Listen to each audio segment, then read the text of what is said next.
Hi, I'm Becky. And I'm Lindsay, and today we're here talking about need versus want.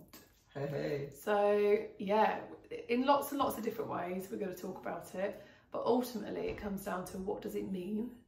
So what's a want and what's a need, and then the impact that has in all different sectors. And I think the timing of this one being at the start of the new academic year, all of those things, thinking about, I hate the word fresh starts, I hate it, but it is that everyone puts this pressure on, right, it's a new year, we're going to this and da-da-da.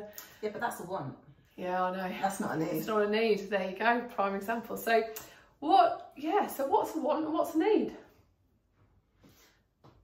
You know what, I don't think I can put it into words. That's the funny thing. Sometimes I want chocolate, I don't need it, I want it. True. Last night I wanted a glass of wine. Oh, I definitely wanted a glass of wine. There was also an element of need though, because I've been sleeping for a while and I got a headache, and to be fair, after I'd had the glass of wine, I chilled out, I relaxed, and I was all right. So I'd say a glass of wine was a need last night. Got to be careful when we say need and alcohol. Yeah, I know. Just put it in that. Got to be very careful about that. But on a personal level, that's where we were at yesterday. But sometimes you do. You need something to help you unwind. It's not that you want something, you actually need something to help. And it could be a small glass of wine or a large. Because I know us, and it would always be large. Yeah. But sometimes it could be just a dog walk, or it could be a sitting down in silence. That could be your need to help you process. And I think so. When we go back to that, what's a want and what's a need? A want is a desire for something, in like almost an instant thing. It's which isn't going to necessarily benefit you. Yeah. Whereas a need is something that you need to have an impact on you, or an outcome, or to support you. So one's an immediate, a want, a desire, a want and a desire. The other one is a need to support and flourish. Yeah. So we often go, we see people that go, well, I want to do this, right? But do you need to do that? We have it all the time in our business conversations. Go, I want to do this today, right? But do we need to do that today? And so in terms of prioritising tasks, it changes it. It changes it. And I think we feel a lot of pressure at this time of year to go, right, I want to get this done, I want to get this done. The children, you need to do this, you need to do that. Well, do they need to do it, or do you want them to do it? Because it makes your life easier. Yeah, and so it's thinking about that language. If you do need them to do it, then there is a need for it, but they're not stupid, and they'll go, yeah, but I'm going to argue that. You might need them to do it, but of course I'm still coming back to, do they need to do it for themselves? Because that's two different things. Because when you start talking about wants and needs, you may need them to do it, but how are you going to sell them that need if they don't need to do it for themselves?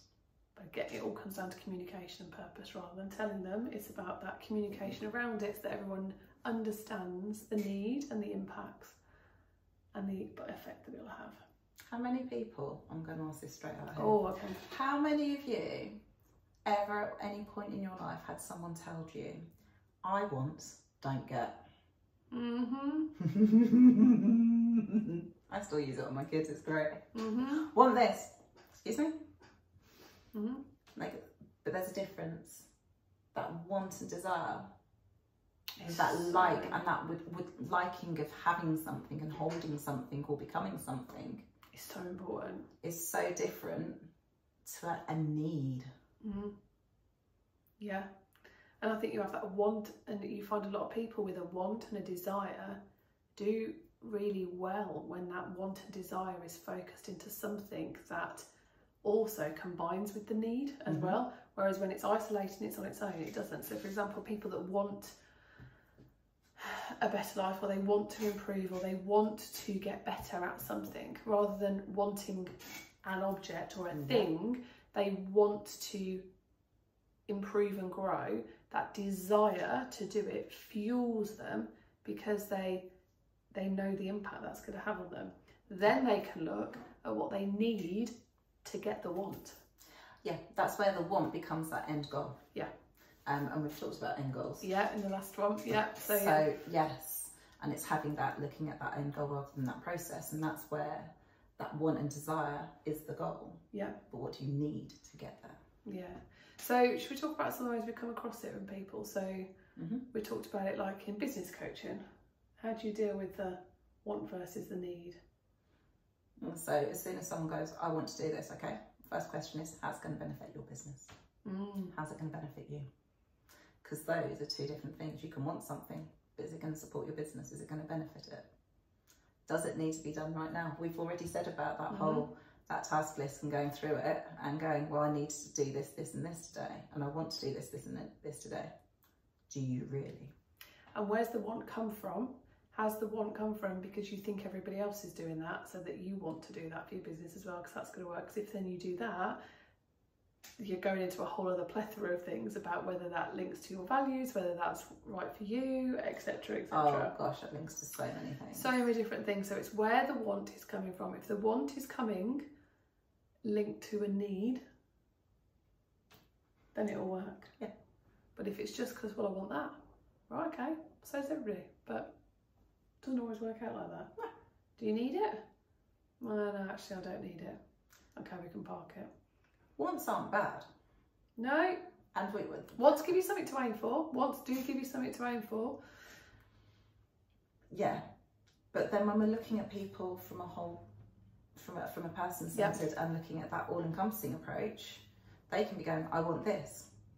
And actually, we do that in our work with everyone.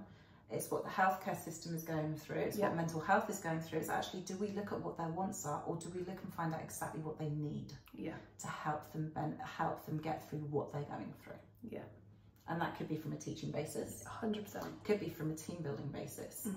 Could be from a mental health basis. Could be from a general healthcare basis. And until you break it down to the need, you can't ever accomplish the want. No. You can't do it. So it's that kind of thing. There isn't a need and a want. It shouldn't be one or the other. The want's a good thing. Yeah. But to get the want, there has to be a need. There has to be a need, and then you have to break down the need into your chunks so that you can work towards the want. Yeah. Yeah. So if we had a student come into us, Becky, we had somebody come up to us and they go, I want to be the next TikTok star. Okay, that's fine. Actually, we've worked with one. We've worked with one. This is what I'm going with it. So we've got an example. So we've got someone that came in a few years ago. I want to be the next big thing. I want to go global. I want to create music. That's what they wanted to do for a living. And that's fine. And that's great. Okay, did they need to do that? Part of them, they don't need to, but actually for this particular individual, yeah, they did need to do that. For them, they needed it. They needed it. They needed to be this because music gave them their platform. And there was a whole other plethora of things going on as well. Yeah. And actually that need to be seen and be heard was a big part of that person. Did other people knock down her wants and needs and go, oh, that's ridiculous, you need to get a proper job? Yeah, there was loads of people around at the time, but she wanted it so bad, she figured out what she needed to do it. Yep. And did it. And is currently travelling the world, having the best time of her life. Massively. All starting from TikTok. So how did you support her identify what the needs were to go on that journey? We got to know her. A lot of sitting down talking, which sounds silly because she's come for lessons, but actually a big part of that was actually talking through things. And it was looking at how things were being expressed in music. It was looking at what she wanted to express compared to what was coming across in her expression. It could have been looking at what she needed to do on small little changes in terms of how keyboards were set up compared to how she was sitting. Little tweaks and adjustments like that. I remember you telling me the story about raising the height of the stool. Yeah. And it totally changed what was happening. Yeah. But if you hadn't taken the time to get to know and break it down, you wouldn't have found that that was actually a problem. No. That she needed to mess with the stool, change the height of the stool for her to be able to project that, to get across what she wanted to her audience. Yeah. And so it's as simple as that. It can be, but you can't find out a person's needs without getting to know the person. So if someone comes to you with a want, I think don't dismiss it. No, never do. Never dismiss the want. We work with a lot of children and young people that come, we hear their wants. I want this, I want that. I'm like, right. Some of it is going to be really, really tricky to give them, but while they're heading towards that want, they can build this plethora of toolkits through understanding what they need along the way, and have that conversation with people to really pick apart their want and go, actually, is that what you want? And then sometimes you find out it's a need around here, or it goes off in a different direction. Their want changes. Yeah. Because along that pathway, they then start finding things out about themselves through their needs, and suddenly the want becomes a different want. And that's absolutely loud. Those goals and those wants can change. Like the Dapsies, we had someone a few weeks back who their focus was very much, well, I want to get a job, I want to get a job. Well, actually, no, what they actually needed was to feel more confident in the job interview, to put themselves forward for the job.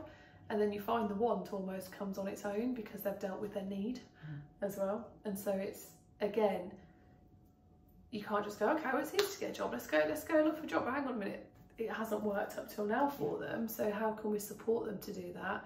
And you unpick it, get to know them, and it's not a matter of they need more help to put the jobs out there, they actually need help in how to approach it.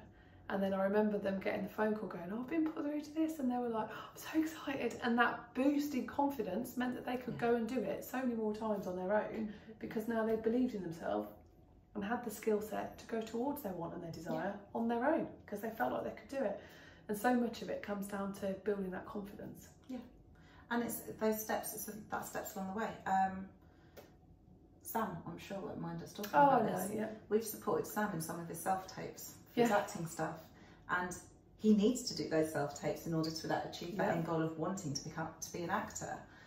But actually, we supported him on that because he was struggling very much with a couple of his self-tapes. So he came in and he said, I know it's my lesson for you, but I want to work on this self-tape with you. And it was a want, but it was also a need. He had a proper mental block for these self-tapes. And by doing them, I think we managed to do them in about 2 takes, where normally it would take him 2-3 hours with where he was at. And we smashed them in half an hour for him. And now he's confident as anything, because he's found out what works for him, what he needed, the skills he needed to be able to get to his want. So so I think we're just dispelling that idea of need and want are 2 very different things, and people often see that, or you know, don't get what was the phrase again? You can't. I wants don't get. I wants don't get. I wants can get. I wants can get if you understand the needs and what you need to get you to those wants. And it's about actually how do you balance the 2. And when you're working with teams, you're working with students, you're working with yourself. Accept the wants, but look past them. What do they need to get to that want? View it that way. Yeah, and sometimes you'll have people come to you because they're emotional, they're stressed, they're not coping, and very much the wants will come out, and you'll be like, well, you can't do that, it's not viable. And actually it's looking past that initial outburst. If they've been brave enough to actually communicate what it is that they want, they might not know what they need yet. You have to help support them through that need, whether it's a support, you know, whatever it is. You've got to just build that relationship, actively listen, be an active listener, pick it apart, and quite often through allowing people a platform to have a voice, they'll figure out their needs on their own. And that's the most empowering and special bit, because it's not putting onto them, they have to figure it out on their own as well. So yeah, needs and wants, have a think about it, see if you can catch yourself saying wants and needs day to day and go, oh, and then just have a little reflect about it on the way, and let us know. So yeah, till next time.